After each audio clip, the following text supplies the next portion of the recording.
conhecer e aprender mais sobre fundos de investimento. Mas de prática, como vocês já sabem, antes de a gente começar o conteúdo técnico, você vai conhecer o segundo participante, o Leonardo.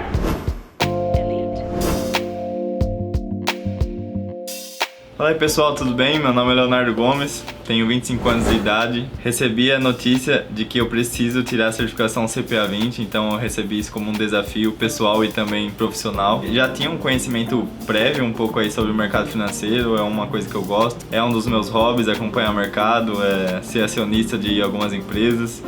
E eu recebi como um desafio, como já dito, tirar a certificação Ambima CPA 20. A certificação Ambima CPA 20, para quem não sabe, é uma certificação do mercado financeiro, então é uma certificação que habilita você poder oferecer produtos de investimentos no varejo, né? Ou seja, nos bancos.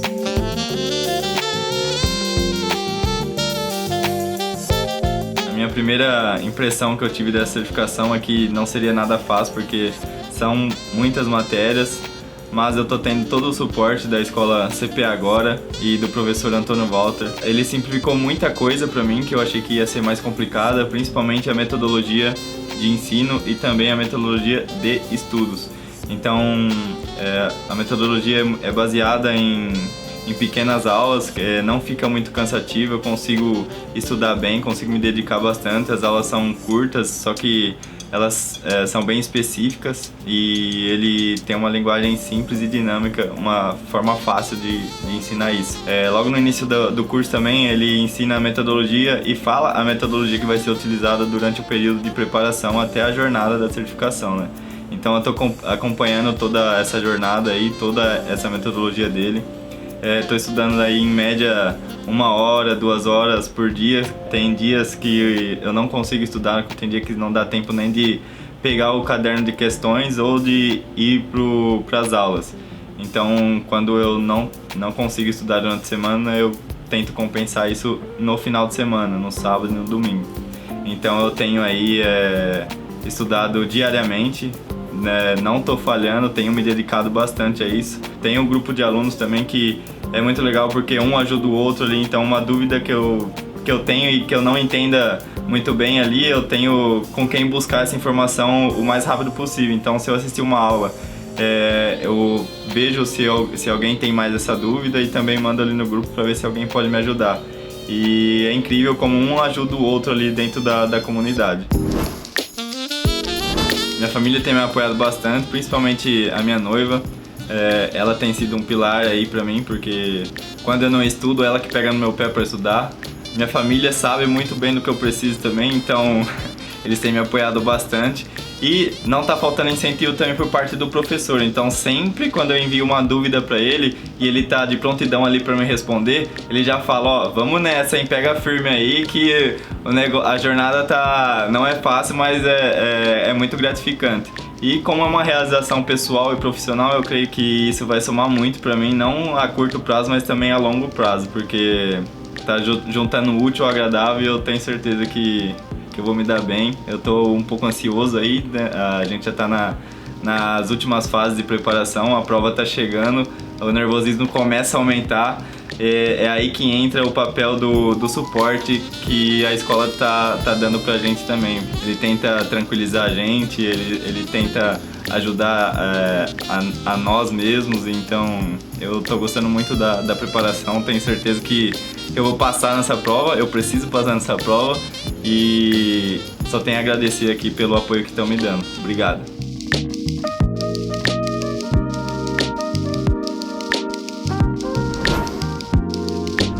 E aí, você está curtindo acompanhar a nossa websérie? Espero que sim. Agora a gente entra na parte do conteúdo técnico. No episódio 2, eu dei uma brifada sobre a questão da intermediação financeira, a gente deu uma destrinchada daquela intermediação financeira, como que surgem os produtos de investimento, que são instrumentos de captação desses intermediadores, que a gente também tem aquela questão da captação de recurso quando a gente não tem um intermediador financeiro, que a gente descobriu que é dali que saem as debêntures, notas promissórias, e hoje eu quero conversar com vocês um pouquinho sobre dar uma aprofundada, né, sobre a questão de debêntures e outros ativos financeiros aí que a gente vai estudar ao longo da nossa jornada, tá bem? Você já parou para pensar o que faz com que um investidor faça a opção por um CDB de uma instituição financeira, por uma poupança, por exemplo, né, que todo mundo fala mal, uma LCI, ou de ele investir numa debênture, ou ele investir numa ação. Quando a gente pensa em investimento, a gente precisa sempre levar em consideração que qualquer investimento que você for fazer, se ele está te oferecendo algum tipo de retorno, ele também vai oferecer algum tipo de risco, até a poupança tem risco. Então, uma das coisas fundamentais para você dominar é a relação de risco versus retorno, que é essa matrizinha aqui, ó. Se você dominar essa matrizinha aqui, muita coisa se revela durante sua preparação. Então, nesse eixo, a gente está falando de retorno. Retorno. E nesse eixo, a gente está falando de risco. Quando o investidor ele vai investir um recurso, a primeira coisa que ele faz é um API, né, que a gente chama de análise de perfil do investidor. Para a gente entender, com base num questionário, qual é o perfil de investimento que ele tem naquele momento. O API é uma ferramenta que constantemente, conforme o cliente vai evoluindo a vida financeira dele, né, vai mudando a questão, o poder financeiro dele, esse API também vai sofrendo algumas alterações.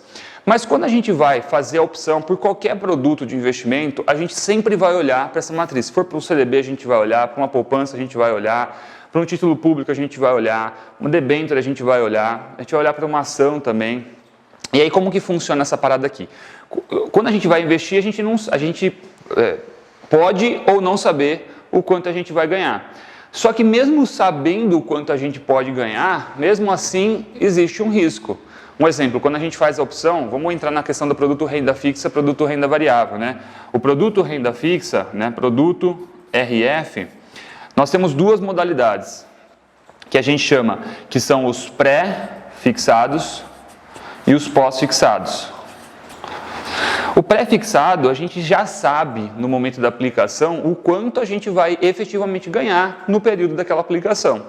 O pós-fixado, a gente fala que é uma taxa flutuante. Por quê? Conforme os movimentos do mercado, é o que vai dando a rentabilidade desse nosso ativo financeiro. O que a gente ajusta aqui? Uma fórmula de cálculo. É muito comum, quem já está no mercado vai lembrar do que eu vou falar agora, você pegar, por exemplo, um CDB que paga 100% do CDI. Então, o que isso daqui significa? Nós sabemos qual é a fórmula de cálculo, mas a gente sabe quanto a gente vai ganhar? Não sabe, por quê? Porque o CDI tem variações. Então, nós vamos flutuar em rentabilidade de acordo com a variação do CDI, mas eu sei que eu ganho 100% da variação dele. Se esse mês o CDI te der 0,22%, a gente vai ganhar isso. E assim por diante. Aqui não, aqui a gente vai falar, vai pagar 10% no período. 10% no período eu sei que eu vou ganhar 10%. Mas por que mesmo aqui a gente corre risco? Porque se a gente pega um movimento de subida na taxa básica de juros, a gente está pré-fixando o nosso ganho, a gente está limitando o nosso poder de ganho. Então, por que essa matriz aqui é importante? A gente vai analisar os riscos envolvidos nas opções de investimento que a gente tem. Lembra que eu falei lá? As instituições financeiras, se for o caso que eu comecei a listar vários produtos de investimento, e te dá um portfólio, te dá uma prateleira, como se você fosse no supermercado e falar, tá, qual que é a parte aqui desse supermercado que vende investimento? Aí você vai lá na parte do investimento, você tem uma prateleira de coisa para investir, para comprar. E aí você vai escolher, tá bem? Ótimo.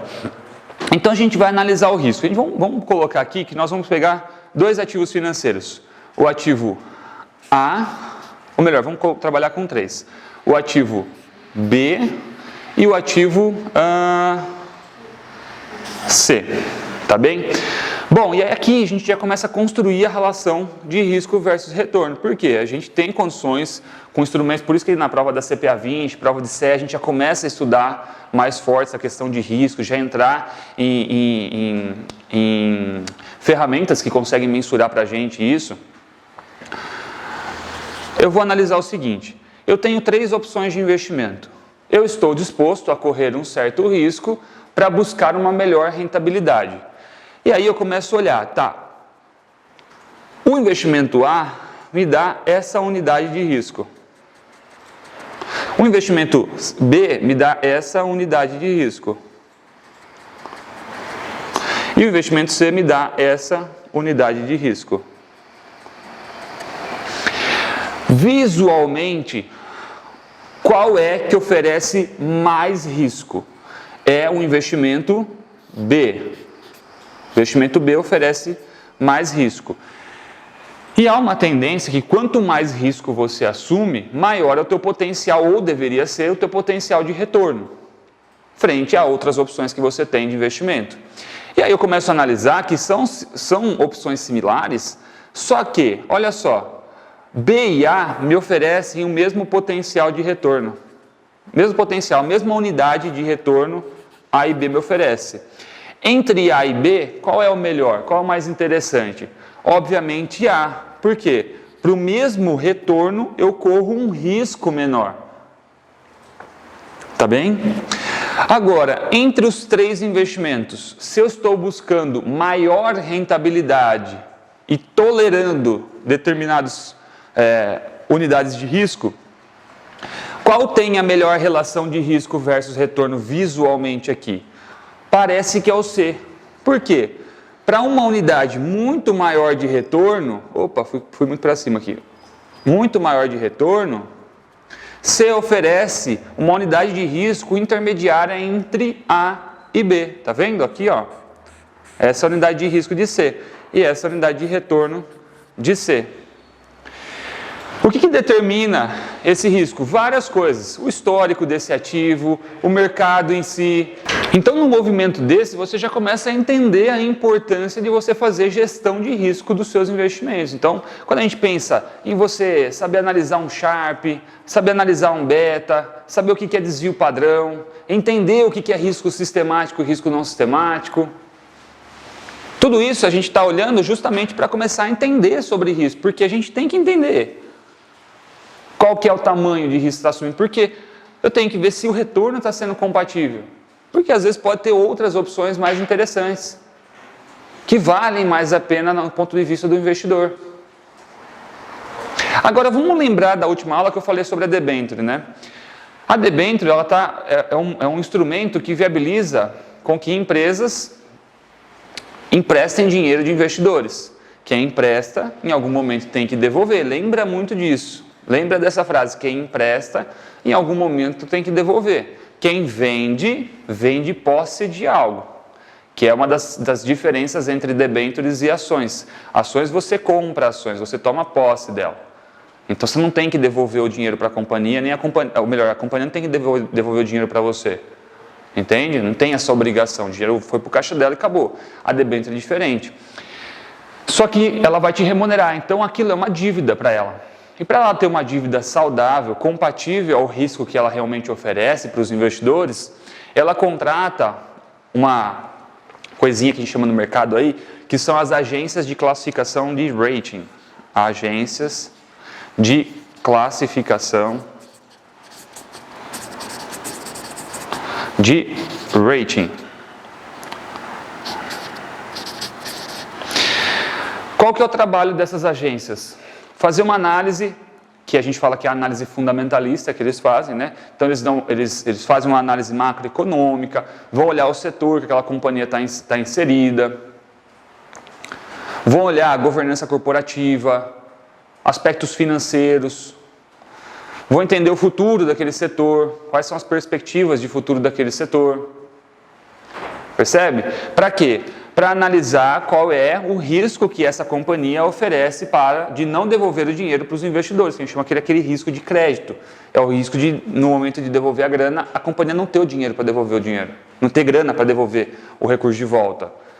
E aí o que eles fazem? Fazem essa análise, fazem esse estudo, não são tantas empresas que existem assim no mercado, são algumas, e elas têm como se fosse uma nomenclatura de notas que são dadas, que a gente chama de ratings.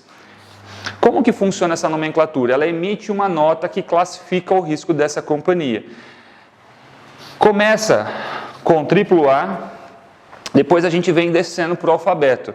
Só que a gente passa primeiro pela letra em 3 momentos, AA e A. Aí a gente vem para o B, triplo B, duplo B e B. E assim vai, C, C, C, triplo C, C, C e C. Bom, quanto mais perto a gente está do Z, maior é o risco que oferece. Obviamente não vai até o Z, tá? Já vai parando por aqui. E quanto mais próximo do A, menor é o risco. E para a empresa é muito importante esse trabalho, porque se ela tiver condições de, numa emissão de uma debênture, por exemplo, incluir algum tipo de garantia que deixe esse investimento menos arriscado, ela consegue ter uma dívida mais saudável. Porque quanto maior for o risco desse investimento, maior vai ser a exigência por parte do investidor por retorno. Ele fala assim, tá, eu estou correndo um risco muito maior, eu quero um retorno maior. Então, quanto mais dinheiro aquela companhia tem que embolsar, tem que colocar no bolso do investidor, mais caro fica para o caixa dela, mais dinheiro ela tem que pagar de juros. Aquele investimento, na visão dela é isso, né? Ela está tendo que pagar juros daquele investimento, tendo que remunerar o investidor. Que no caso a gente chama, nesse caso aqui da debênture, a gente chama de debenturista. Então, toda essa movimentação é muito importante para a companhia para que ela tenha uma dívida saudável. E aí a gente começa a entender o motivo de quando você estuda sobre debêntures, que é um tema que cai nas certificações aí a rodo, né? É um instrumento de renda fixa, o motivo de você estudar sobre as garantias, que você lembra lá do refluxo, né? A garantia real, a garantia flutuante, a quirografária e a subordinada, isso mesmo. E outras garantias que também vêm caindo nos exames, como a questão de put option, né, que na verdade não são nem garantias, mas são mecanismos de proteção para o debenturista, as covenants. Então são assuntos que você precisa dominar, precisa estudar. Tem pouco falando de covenants mais especificamente, falando sobre put option. São assuntos que existe uma grande escassez, né, pela internet. Se você for buscar no Google, for buscar até aqui no YouTube, você não encontra material sobre put option, sobre covenants, e são assuntos que caem nos exames, tá bem? E é importante você dominar, porque todos esses mecanismos, todas essas questões de garantias, isso daí vai diminuindo o risco daquele investimento, e quanto menor é o risco, menor vai acabar sendo a exigência por parte do investidor por retorno, e aí a gente acaba deixando a empresa com uma dívida, nesse caso aqui que a gente está falando especificamente de debenture, uma dívida mais saudável. Eu vim trazendo, você viu que eu fui conduzindo o assunto por debêntures, a gente começou tratando de uma relação que é utilizada de maneira geral para ativos. Você pode usar essa relação de risco versus retorno para CDB, pode usar para poupança, né? Ah, Antônio, mas qual que é o risco da poupança? É o risco da instituição que está recebendo esse recurso. Você está emprestando seu dinheiro para a instituição financeira através de um instrumento que chama poupança. Então você está emprestando dinheiro para ela. Se a instituição quebrar, você tem problemas, né? Obviamente, tem alguns investimentos que tem, o famoso FGC, né, que é o Fundo Garantidor de Crédito. É legal você estudar sobre isso, saber os limites de garantia e tudo mais, mas o que excede os limites de garantia do FGC, se você tiver mais do que o limite de garantia, você vai ter problema, se ela falir, se ela for liquidada, entende? Então, todo investimento oferece para o investidor algum grau de risco, e aí a importância de você, profissional, que vai distribuir produtos de investimento, dominar essa parada e também ajudar o teu cliente, porque a gente sabe muito bem que no nosso país a gente tem a escassez de educação financeira. A gente está numa era um pouco mais privilegiada, né? Porque a gente tem hoje influenciadores financeiros que acabam contribuindo com a educação financeira da população, mas a gente sabe muito bem que quando a gente olha o geral da população, o Brasil é um país enorme, ainda acaba sendo o acesso a essa informação para uma minoria.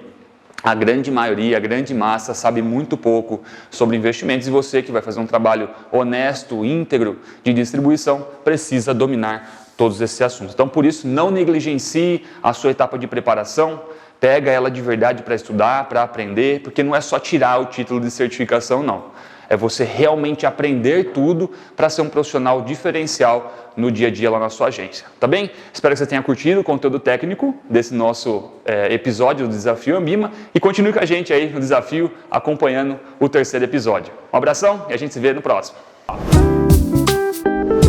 Bom, galera, chegamos ao final do terceiro episódio. Você aprendeu mais sobre fundos de investimento, imagino que ficou muito mais fácil de você compreender esse assunto e também conhecer o Leonardo. Durante a apresentação do Leonardo, então, deu para você perceber da importância não só de você estar conectado com esse assunto, mas também da importância da sua família, das pessoas que são próximas a você, te apoiarem, te incentivarem. São fundamentais na boa execução de uma preparação. Então é isso, espero que você tenha gostado. No próximo episódio vai ter uma surpresinha, você vai conhecer o Dirceu. E o Dirceu também tem algo peculiar durante a preparação e eu tenho certeza que vai te ajudar na sua aprovação. Fechado? A gente se encontra então no quarto episódio do Desafio Umbigo.